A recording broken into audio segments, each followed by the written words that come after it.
Welcome back. You're watching NewsX. I'm Uday Pratap Singh. Some breaking news coming in this hour. Rescue teams continue to search the wreckage where more bodies remain inside the fuselage. Even as 179 and 181 passengers are feared dead, two survivors, one passenger in her 20s and a 33-year-old air steward were pulled from the tail section and are receiving treatment at a nearby hospital. Meanwhile, more than 1,900 emergency personnel have been deployed for the huge recovery effort.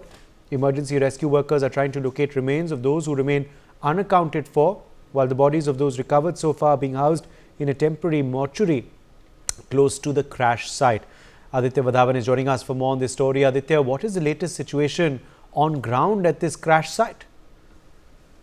Well, Uday, absolutely. It's an unfortunate, crash that has happened today in South Korea. It is really, really very disheartening that all the people on board have died. Only two have managed to survive, and they are currently receiving treatment in the nearby hospitals. While the rescue operations are still on, the debris is still being cleared, and the fire tenders are still dosing of the fire. So it will take some time to clear the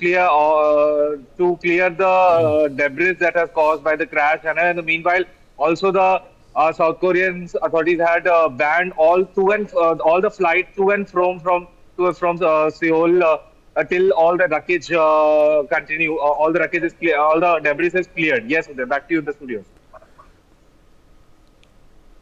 All right, Aditya, thank you for joining us. Or rather, stay with us. We're turning to more breaking news coming in. South Korean Ministry of Land has provided a detailed timeline of the tragedy.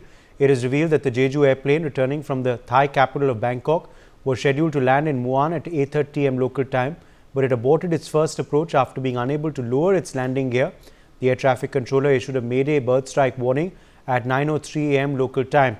However, the plane proceeded with a belly landing and the crash occurred within 3 minutes of the distress call. Meanwhile, concerns regarding the length of the runway have also come to light. However, questions about the adequacy of the runway were quickly dismissed. Officials maintain the runway is 2,800 meters long and similar sized aircrafts have been operating on it without major issues. These are, of course, the latest updates coming in. Major General Rajan Kochar, defense expert, is joining us now. Major General Kochar, clearly, of course, we are learning about the timeline of the tragedy, whether there was a defect with landing gear as well on the first attempt to land. Also now questions arising of the length of the runway.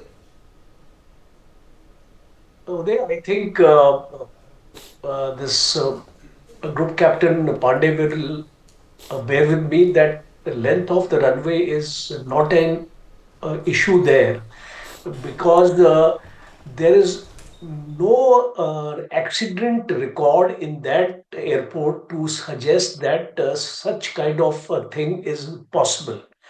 And with the kind of training which the pilots have, I think 2,800 meters of runway, as it is being said, is more than adequate.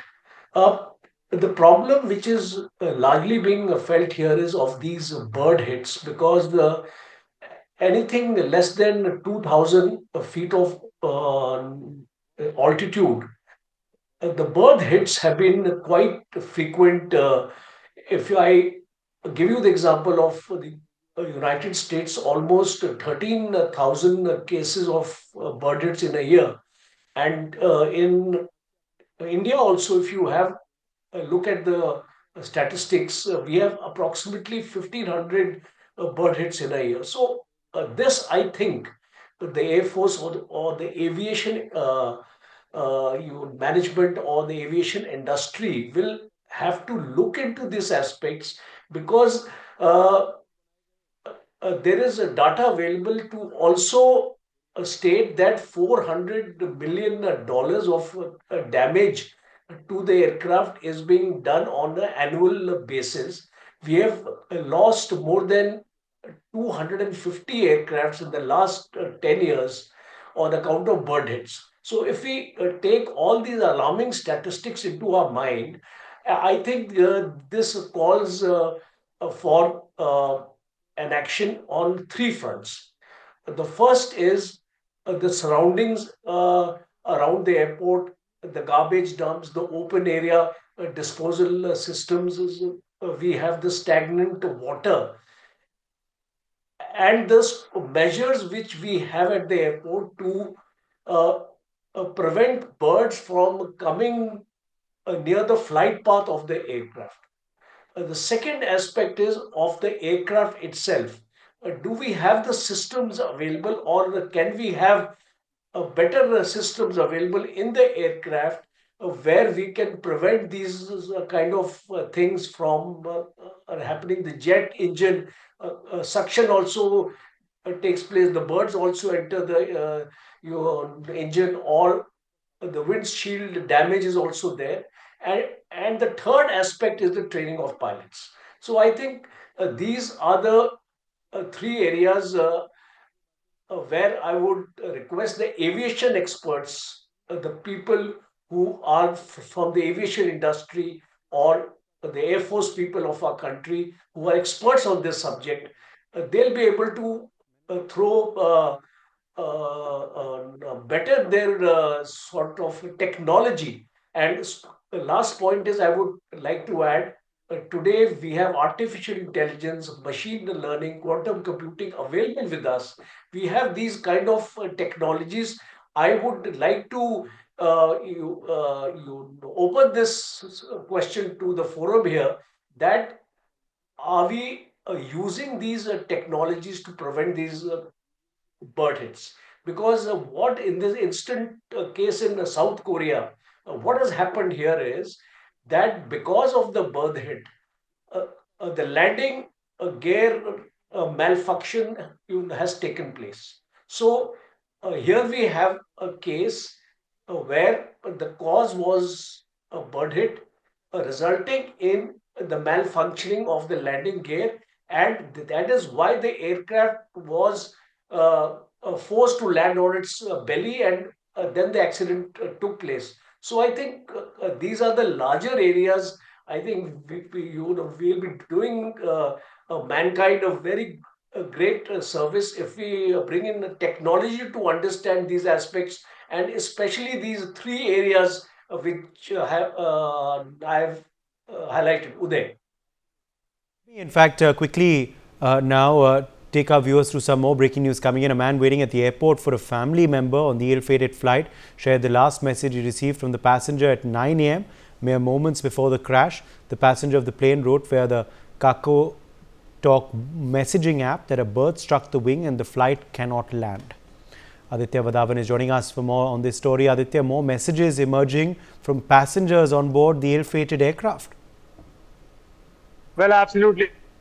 The offering has, begun, those who have managed to survive there, their family members have started tweeting that, yeah, we are so lucky that the two passengers that have survived have managed to survive this unfortunate and tragic incident. And they expect that, and they're also writing on Twitter that we expect you to be with us soon.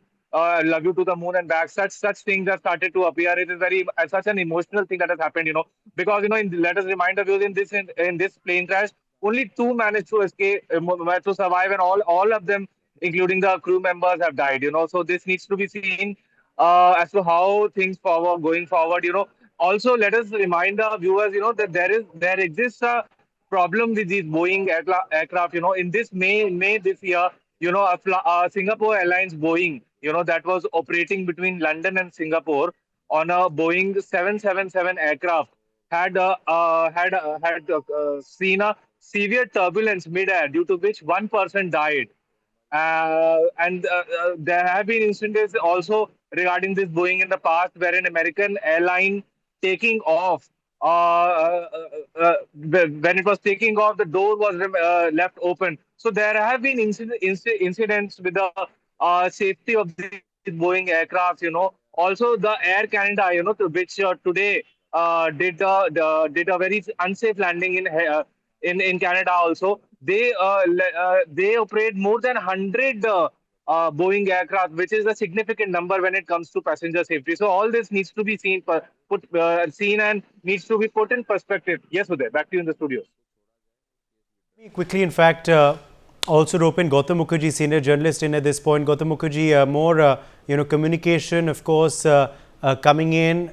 Reports, of course, that possibly confirm the bird hit one of the passengers also messaging this to the loved ones. Well, bird hit is one thing, but the plane from the videos couldn't seem to have lowered its undercarriage. So the wheels were not down. Why was that? Was that a moment of panic after the bird hit, possibly put an engine out and the pilots forgot? Or they tried to put it down and they couldn't get it down? Why was the airport not ready with fire tenders and foam and so on, which is used in such belly landings if they are aware of it? There were also obstructions on the grass because the plane veered off the tarmac onto the surrounds, and there was some barriers there into which the plane went. The whole business is extremely unfortunate. And a thing that I seem to notice is that there are a tremendous number of crashes and mishaps, air mishaps, between Christmas and New Year almost every year, going back as many years as you can remember. Most of the crashes that tend to happen in this period, which is another question mark because it suggests pilot error because of less than adequate concentration at the time when they come and report for duty. Why would there be so many crashes in this festive season between Christmas and New Year? Boeing is another issue. They seem to have a very bad couple of years now. Everything from the spacecraft to the craft that they are manufacturing, the ones they've delivered, the safety record, strikes. The whole thing is not what we used to remember about Boeing as an aircraft corporation. So things are definitely not what they used to be over there, and raise serious doubts as far as passenger traffic goes. Should you travel on a Boeing at all? Airbus seems a better bet. Uday. Let me quickly now turn across to more news coming in. Fresh footage has emerged which shows an explosion on the right engine of the Jeju Air plane moments before it attempted the belly landing. Group Captain D.K. Pandey, former Director Indian Air Force, is joining us now live. Group Captain Pandey, what would this explosion possibly be? Any air operation, whether it is commercial or military, two factors are very, very vital. One is the peace of mind as well as a healthy aircraft. If these two things are not there, air operations will be highly affected. Now, considering today's crash, although today is a bad, I'm getting three inputs one by one. You already mentioned two. One is about South Korean Muan International Airport crash where about 179 people have died, as well as the Canadian Express Halifax Stanford International Airport incident where flight 2259, well, 73 passengers, nothing happened to anybody. That is a fortunate part. But so this incident took place. Again, aircraft went off from the runway. The third one is the KLM Royal Dutch Airlines at Oslo. Hydraulic failure was observed. So what I'm saying is basically, if you don't have healthy aircraft, then definitely these things will be repeated number of times. Now coming specific to the especially C2216, what happened? Rightly, you have pointed out what was the plan, and when it came close to the runway, then it was reported that it is not first time that those crew was coming. The flight crew, about 6 of them, they were not coming first time to that airport. As far as runway length and other questions have been raised, I'm really surprised. Means whenever such incident take place, then only we talk about the runway length. While Boeing class of aircraft can land up to 2,500 also. So 2800 means a comfortable length. Definitely, if you have got more extra 3,000, 3,500, it is a bonus, because then in case of such contingencies, you can take liberty to play with. Now coming to the three facts. One is this was the second attempt which was made where we saw the aircraft veering out right to the runway, and striking to the wall. And second factor is that height at which the bird hit took place. It was not bird, it was flock of birds which have been reported. Height was only 200 meters. In aviation, height is very important. Your potential is very important. When you're having kinetic energy, when all of a sudden it is striking to the wall, then kinetic energy is converted into what we have seen, the flames. So these things will take place if we are not having the healthy mind. And what human error we are talking about, probability of such human error is very, very low, because these professionalism is high. You know, if you are not flying properly, if you're having black spot in your flight record, then definitely you'll be turned out of the role. So it is going, financially you're going to be penalized. So there are various factors. We'll not go on that. We'll come under the incident. So bird hit taking place at 200 meters, recovery probability is very, very poor. Whatever my little bit experience is there about civil aviation, I'm certain that three factors which I mentioned. The third factor is that when it was detailed at the first attempt, that pilot has mentioned that he is not comfortable, and ATC has Muan ATC has informed the pilot that this area is prone of birds. Why? Because it is close to the river water bodies, and a lot of greenery is there where birds are attracted with the small insect and other things. So he was warned, and immediately after this call, that Mayday call came. Mayday means now it is almost finished. It is only the God and you. There is nobody in between.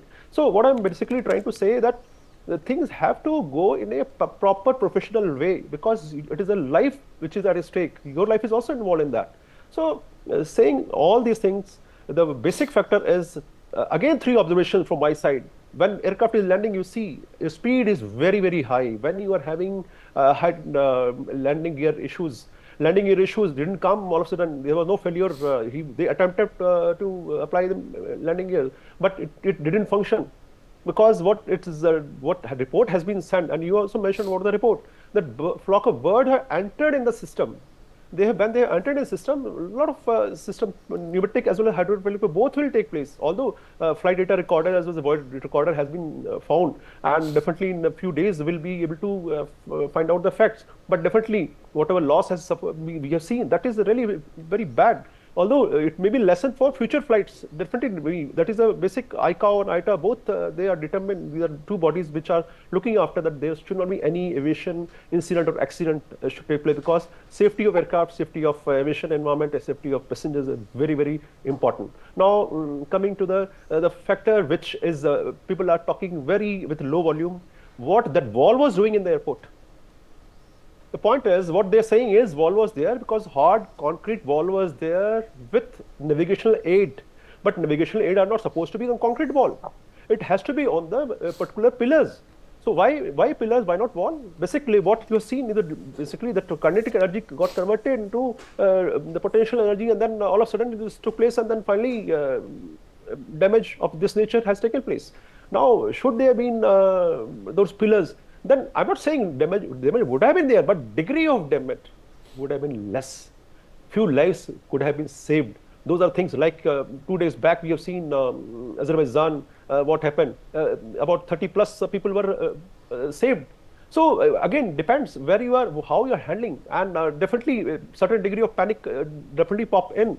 And passengers, they are curious when such messages are coming. The bird is hit the right wing, and aircraft is turning towards right. All those, it means there is something going on in the inside the passenger cabin. So what I'm trying to say is there was certain degree of panic, no doubt about this. But what we have seen, this is that basically your might is tested in such eventualities only. When a standard aircraft is flying, then you're not doing anything. It is the only machine which is doing. When odd conditions come, we learn in aviation, the contingencies have to be met in a professional way. That is your maturity. That is your level of competence. So if you are compromising on those aspects, definitely. Now, last point. Last point is, okay, I'll come back to you. Let's get in some more news now coming in. The Jeju Air jetliner trajectory captured on the flight radar shows that the plane did not circle before attempting a belly landing. This maneuver is considered something of a last-ditch attempt, and planes hit by technical malfunctions typically circle the airport as the pilots try to work out a solution. However, in this instance, it did not happen, and the pilots directly attempted a belly landing. Group Captain D.K. Pandey, what explains this? There are two factors. Flight radar 24, that report I have seen. It is showing that all of a sudden this communication was broken and aircraft was supposed to land on runway 01, and while it landed 190. Why I didn't mention all these minor details, because first thing is viewers may get a bit, those who are not aware about these things, and they may get confused. And basically what I'm trying to say is there was some degree of lack of situational awareness in the pilot, and he was not sure what is going on. Otherwise, it should not happen. And if something has gone bad, he should have announced it. The technical error is taking place, and that's why communication failure has taken place. And once communication failure takes place, you are not able to communicate. Either your transmitter is down or receiver is down, or both are down. We do have processes to indicate ground people, those who are the ATC, that we follow a pattern. We make a triangular shape, so that the people, those who are observing, they observe, yes, so there is something wrong. And we do have identification friend of foe systems, what we call IFF systems. There are codes for communication failure. Swag those code, and so the ground crew, they come to know about that code, and they know, yes, some communication failure is taken place. Now you are supposed to follow the certain SOPs. SOPs are clear the runway, allow that aircraft that is in emergency to land, and that priority landing is given to emergency aircraft. This is international law. So what I'm trying to say, what technical error, because until unless it is the data recorder is analyzed, then only we'll be able to say what happened and what pilot crew has applied. Those factors will cause and effect relationship can be established after that only. But if there was some technical error, it should have been announced, so that better assistance can be provided to the crew. Having said this, it may have also happened that they are not able to appreciate that, and you are just flying because you're giving lack of. Okay, let me get in some more news coming in now. Stay with us. South Korea's ruling People's Power Party has formed a task force now focused on investigating the crash and supporting victims' families. The party's acting leader, Kwon Seong-Dong, has announced he would visit Muan on the 30th of December with task force members to review accident response measures and prevention strategies, and also to meet with bereaved families. Aditya Vadavan joins us for more on this story. Aditya, how has the South Korean government reacted to this tragedy? Absolutely, as you rightly mentioned, this task force has been formed to investigate this entire crash incident, and whatever has happened will be thoroughly investigated by the requisite officials, and they'll try to make sure that such an incident is not such an incident is not repeated in the future. Meanwhile, also the ATC officials will also be roped in this entire investigation, because the role of ATC, while a plane is being landed, the ATC role comes into play. It is a major role that the ATC towers located at the airport play. So all will be required to put in, and as to see as to how what went wrong, and how can such preventive steps can be taken in the times to come, so that no human life is lost, and there is no damage to the aircraft as well as the lives of the people. Yes, Uday, back to you in the studio. All right, appreciate you joining us, Aditya, with those details. Meanwhile, in other news now, Jeju Air has received an A grade in safety just a year prior to this tragedy that it claimed 179 lives. Gautam Mukherjee is still live with us. Gautam, it had just received an A grade shortly before this tragedy, and then look what happens now. Yeah, I mean, it is really quite tragic how these things happen. And, of course, now all that's left is a postmortem, which we are currently engaged in, and we will find out what happened. But, the fact that it keeps on happening at this time of the year is what intrigues me. Uday. Right. Major General Rajan Kochar, I'll leave you the last word. On now, the road ahead. Uday, the road ahead is three major factors have come out from the discussion we have had today. First is the situation awareness of the pilot, because the training of the pilot is also extremely important. Second is the health of the aircraft, and these planes are very, very old planes, 20, 30 years old planes, and they require a very strong maintenance effort. And we are finding in a large number of cases these accidents happening? Reason is the air traffic has increased exponentially over the years. Today we have a tremendous amount of air traffic which is taking place. So the maintenance staff has a very great challenge to play. And the third is that the airport itself, what kind of emergency drills it has, and the areas which are not a part of the runway should not have any kind of a concrete wall or things like that. So these are the three major areas which are in your hand. Actually, you can control these aspects. Budgets you can't control because it's your unit is you beyond your control. But at least you can control these three aspects, and I think if you do that, we'll have a less number of accidents in years to come today. My thanks to all of our guests for joining us on this discussion. We've run completely out of time. Let's slip into a short break.